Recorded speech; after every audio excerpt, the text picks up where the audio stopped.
नमस्कार दोस्तों, मैं नीलिमा शर्मा प्रार्थना के महत्व में आप सभी का स्वागत करती हूँ।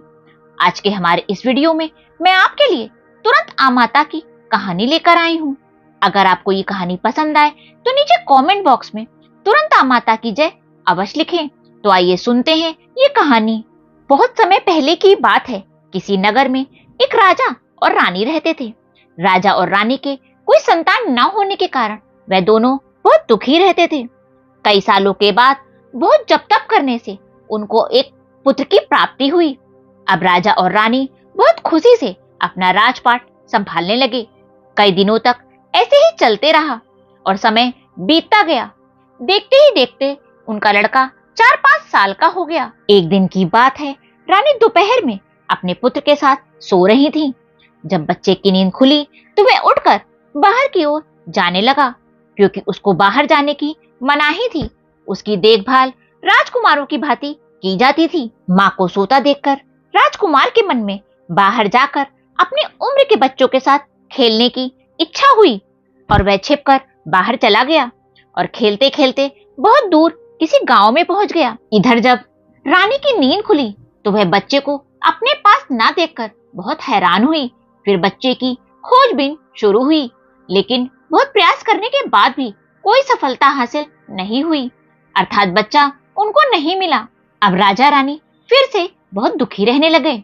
जब वह बच्चा उस गांव में एक ग्वाले के घर पहुंचा तो ग्वालिन ने उससे उसका पता पूछा कि बेटा तुम कहां से आए हो। तो वह बच्चा अपने बारे में कुछ भी नहीं बता सका, क्योंकि वह बहुत छोटा था। उसको तो कुछ भी पता ही नहीं था। वह केवल बच्चों के साथ खेलते खेलते दूर आ गया था। तो ग्वाले ने कहा कि जब यह बालक अपना नाम नहीं बता पा रहा है तो हम इसको अपने पास ही रखेंगे। जैसे हमारे 2 बच्चे हैं वैसे ही ये तीनों रहेंगे। फिर बाद में देखेंगे कि ये कहां से आया है। जब हमें फुर्सत मिलेगी तो हम इसका पता लगाएंगे। धीरे धीरे वह बालक ग्वाले के बच्चों के साथ घुल मिलकर खेलने लगा और कुछ दिन ऐसे ही बीत गए। एक दिन ग्वाले की नजर उस बच्चे के हाथ पर पड़ी तो उसने देखा कि उसके हाथ में किसी का नाम लिखा हुआ है। तो उसने बच्चे को बुलाकर पूछा कि बेटा ये किसका नाम है। तो उस बच्चे ने कहा कि हमारे पिताजी का नाम है। तो ग्वाले ने कहा कि ठीक है, मैं तुम्हारे पिताजी का नाम ढूंढते हुए तुम्हें तुम्हारे घर ले चलूंगा। इधर जब राजा शिकार पर निकल जाते तो रानी रोज अपने बच्चे को इधर उधर ढूंढती थी। रानी दिन भर अपने बच्चे की याद में तड़पती हुई इधर उधर बाग बगीचे में देखती कि कहीं से मेरे बच्चे का कोई संदेश आ जाए। रानी हरदम यही सोचती कि इतने दिन के बाद एक संतान हुई और वो भी मैंने अपनी लापरवाही के कारण हाथ से गंवा दी। एक दिन रानी अपने पुत्र को ढूंढते हुए एक गांव में पहुंची तो उसने देखा कि कुछ औरतें दुर्गाइयां पूजा कर रही थीं। तो उसने बैठकर पूरी पूजा देखी और दुर्गाइयां पूजा में कही जाने वाली कहानी को बहुत मन लगाकर सुना। पूजा खत्म हो जाने के बाद सारी सुहागिनों ने रानी को प्रसाद दिया। तब रानी ने उन सुहागिनों से पूछा, बहन आप यह किसकी पूजा कर रही हैं? वह इसको करने से क्या फल मिलता है? हमको भी बता दीजिए। तब सभी सुहागिनों ने रानी से कहा कि हम तुरंता माता की पूजा कर रहे हैं। तुरंता माता बहुत ही दयालु हैं। यह अपने भक्तों के संकट को क्षण मात्र में दूर कर देती हैं। बस ध्यान रखने वाली बात यह है कि जब आपकी मनोकामना माता पूरी कर दें तो आपने जो कुछ भी मान रखा है वह तुरंत कर दें। मनोकामना पूर्ण होने के बाद तुरंता माता की पूजा तुरंत ही कर देनी चाहिए, उसको टालना नहीं चाहिए। जैसा कि आपको नाम से ही पता चल रहा होगा, तुरंत आ माता।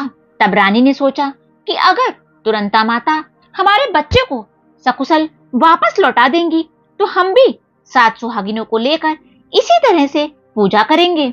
इधर रानी ने जैसे ही तुरंता माता से मन्नत मांगी कि उधर ग्वाला बच्चे को लेकर उसके पिता की तलाश में निकल पड़ा। वह कई जगह ढूंढते ढूंढते काफी देर बाद एक गांव के किनारे पहुंचा तो एक व्यक्ति से पूछा कि भैया इस नाम के व्यक्ति को क्या जानते हो? तो वह आदमी बोला कि हाँ भैया, यह तो हमारे राजा हैं, उनका बेटा कहीं खो गया है, क्या ये उन्हीं का बेटा है? यह कहकर उस व्यक्ति ने ग्वाले को राजा का पता बता दिया। ग्वाला अब बच्चे को लेकर राजद्वार पर पहुंचा तो राजा रानी अपने बच्चे को देखकर लिपट लिपट कर रोने लगे और बार बार ग्वाले का धन्यवाद करने लगे। तो राजा ने पूछा कि भाई, इसको आपने कहाँ पाया? तो ग्वाले ने कहा कि राजा साहब, यह बालक घूमते घूमते हमारे गांव में आ पहुंचा था। हमने इससे इसका पता पूछा तो इसको कुछ भी पता नहीं था। एक दिन खेलते खेलते मेरी नजर इसके हाथ पर पड़ गई तो आपका नाम लिखा हुआ था और उसी के सहारे हमने इसको आप तक पहुंचा दिया है। अपने बच्चे को पाकर रानी की खुशी की तो सीमा न रही। उसने राजा से कहा कि ग्वाले को खूब सारी धन दौलत देकर विदा कीजिए, लेकिन ग्वाले ने कुछ भी लेने से इनकार कर दिया और बोला कि जितनी खुशी आपको है अपना बच्चा पाकर, उतनी खुशी मुझे भी है कि मैंने आपके धरोहर को आप तक पहुंचा दिया है। अंत में राजा ने ग्वाले को खूब सारा धन देकर विदा किया। अब रानी को ये याद आ गया कि यह सब काम तुरंता माता का है, जिसकी पूजा उन्होंने कल मान रखी थी। रानी ने राजा से कहा कि हमें तुरंता माता की पूजा करनी है। नगर की कुछ औरतों को निमंत्रित कीजिए और तुरंता माता की पूजा में लगने वाली सारी सामग्री इकट्ठा करवाइए। आज हम सब मिलकर तुरंता माता की पूजा करेंगे। राजा ने तुरंता माता की पूजा की सारी व्यवस्था करवा दी और सभी सुहागिनों के साथ मिलकर रानी ने तुरंता माता की पूजा विधि विधान से की और तुरंता माता का गीत भी गाया। जिन सुहागिनों को तुरंता माता की कथा आती थी, उन्होंने तुरंता माता की कथा सुनाई और फिर अंत में सभी सुहागिनों ने मिलकर तुरंता माता की आरती करी और तुरंता माता से प्रार्थना की, हे माँ, जैसे आपने हमारे संकट को तुरंत दूर किया है, वैसे ही जब लोग आपको याद करें तो आप उनके संकट को भी तुरंत दूर करें। हे माँ, इस कहानी को कहने वाले, सुनने वाले और सारे परिवार के संकट को भी दूर करें। माँ, आपका स्वभाव बड़ा ही दयालु, बड़ा ही सहज और बड़ा ही कृपालु है। बोलो तुरंता माता की जय।